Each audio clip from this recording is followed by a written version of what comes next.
So there used to be a TV show called To Tell the Truth. It was a celebrity TV show that had 4 celebrities. They were the panel. And they had 3 people seated on the stage. And the game was played like this. All 3 of the people would act like they were the one person you were supposed to guess who it was. Last night I Googled it. It is so old I can only find copies in black and white. So I watched 2 episodes. The one episode I can name as I remember, it was The Violin Teacher of Jack Benny. And so all 3 of them would field questions from the 4 celebrity panelists, and after they would ask their questions, they would all vote who in fact was the violin teacher of Jack Benny, number 1, number 2, or number 3. And at the end of the questioning, the host said, "Would the real teacher of Jack Benny's violin please stand up?" And one of them stood up. The whole point of my illustration is, if you want to know who someone is, you ask them questions. You listen to what they say, you watch what they do. If you want to know what the voice of Jesus is in the world, you probably should be familiar with the voice of Jesus yourself.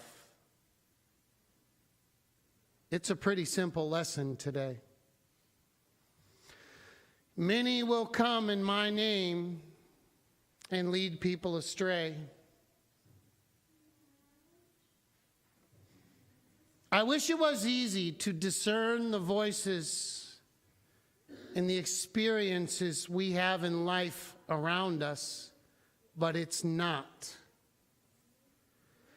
It's not easy to discern, is that of God or is that of evil? It's okay to speak of evil. It is okay to speak of selfishness. It is okay to speak of darkness, because we live in a world that is constantly having this battle around us and within us. And our job is to survey a situation and to ask, is this of God or is this of evil? And once we can discern that, we have some instructions how to move forward. Listen, your brain is only taking input in one of 5 ways: sight, sound, taste, touch or feeling, and smell. That's it. Everything in your mind exists because of one of those 5 things. From birth to right now, there is no other way anything in your brain exists outside of the 5 senses God has given us. Now, not everyone has all of their senses, and so some people learn to super develop other senses, or they are developed within them as a result of one being lost. But the entire world in our mind exists because of sight, sound, taste, touch, and smell. And then what our little brain does is we categorize our experiences, we memorize things, we think about things, and we organize the world according to what's been placed within us. And we have to have some benchmarks to weigh that against our experience. And we hear Jesus saying, be careful. Be careful who comes along and says they are me. Now, I could only think of a couple of examples of people in history that have actually said they were the Messiah. David Koresh and Jim Jones. If you know who they are, you'll understand they both led cults. Ugly situations. Generally speaking, most people don't stand up and say they're the Messiah, but we still are to differentiate between what we hear, see, experience, smell, and taste. So this whole little experiment out here, the wine tasting, it's the worship committee's conversation about learning how to tell the story of God's love in the world through the seasons of the church. We tell the story of Jesus, especially in the seasons of the church. We're just about next week to end the church year with Christ the King. And then we will go through every season. What's the very first season that happens after Christ the King? It is Advent. We start Advent first week in December. Well, Advent, the color is blue. The mood is hope and expectation, anticipation, moving from darkness to light. That's Advent. We have ordinary season. What color is ordinary season? Green. Ordinary season in the church is life-giving, consistent, sustaining, faithful, presence, steady. We have Pentecost in Reformation. The color is red. It's about gift and change, empowerment, bold, warm, spicy, hot, aromatic, mystical. That is what Pentecost and Reformation, the red seasons, are about. Lent. Lent is purple, good. Its mood is reflective in sinfulness, bitter, dry, dark, suffering, sacrifice, penance, guilt. Christmas and Easter, celebratory, right? Season is white. It's supposed to be joy, sweet, celebration, salvation, loved by all, love for all, triumph, victory, promise. We took these seasons and went to Cork and Ale, and we described them to the owners. And we said, get us a bottle of wine that tastes like these descriptions. Because one of the ways to tell the story to you, the regular attenders of church, is through a different taste of wine in the different seasons. One of the rewards for you as a regular attender of church is you'll actually know that's happening. You'll taste the difference, I promise, when you hit Lent.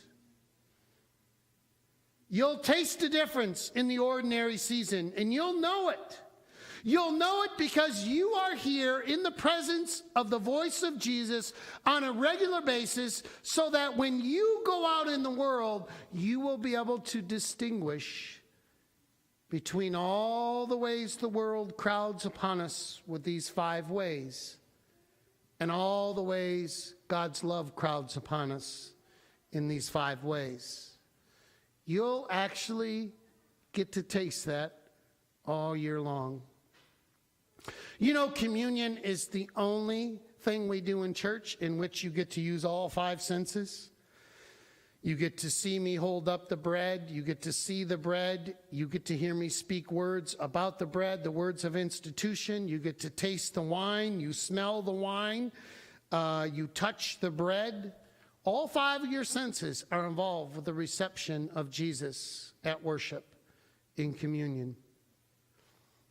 And so we've added a little something to that. Now, as it is in the world with this great idea that we think we have, or someone has, it wasn't my idea, there are people who say, well, that's just kind of stupid. It's a waste of money, blah, and so on and so forth. And that's their perspective and their idea.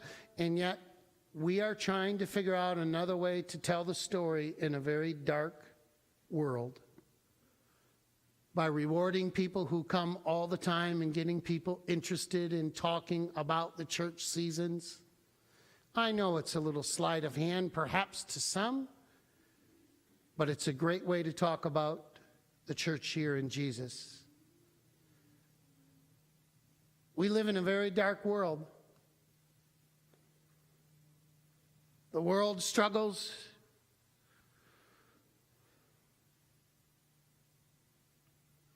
The voices we often struggle with the most are the ones inside us. I'm telling you, God begs you every day when you come into this place to let it go.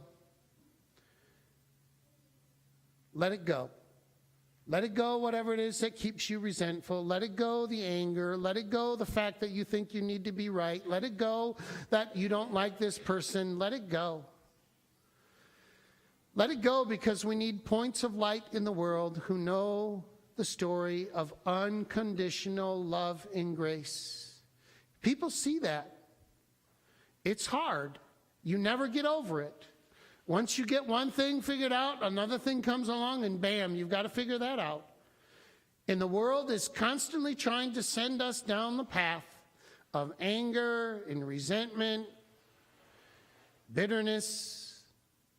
And each time we come in here, we hear a message that reminds us to follow the path of God's love and grace, so freely given to each and every one of us, that's the message we carry out into the world. People need that message. We need that message.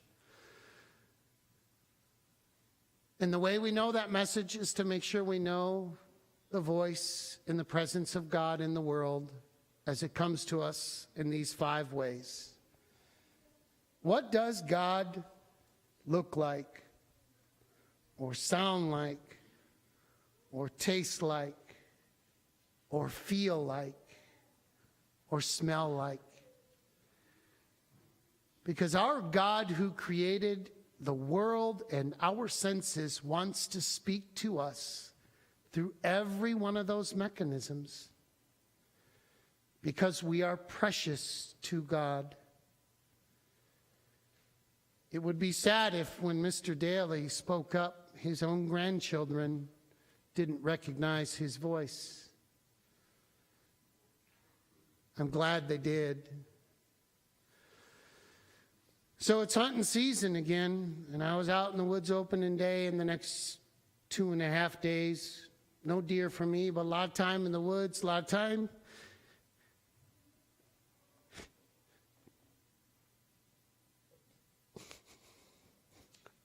of time remembering the way my dad sounded like, and smelled like, and felt like. It's our first hunting season without him alive. Saturday will be 1-year anniversary of his death. The great gift he gave to his sons was to teach us to hunt. And, you know, remembering people after they've dead, we figure it out after people die. For the most part, most of us remember the best. We don't remember the struggles and the bad times. We don't have to wait for people to die around us. We don't have to wait for the church to die. We don't have to wait for death of these things so that we finally start remembering them in the way that Jesus wants us to, and that is with love and grace and forgiveness, and to do the hard thing, to be the point of light in the world of darkness that needs his message. That's why you're here today, is to be reminded of that. To tell the truth. To tell the truth. Jesus says in Scripture, you shall know the truth, and the truth will set you free. And so I want you to know the truth of who and what Jesus is in this world right now, so that you can stand up and be a point of light.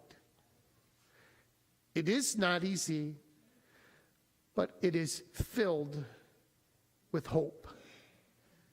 And that is what our world needs. They need you and I to stand up when someone says, will the real follower of Jesus and proof that God lives please stand up? That's when we stand up and share our story. Amen.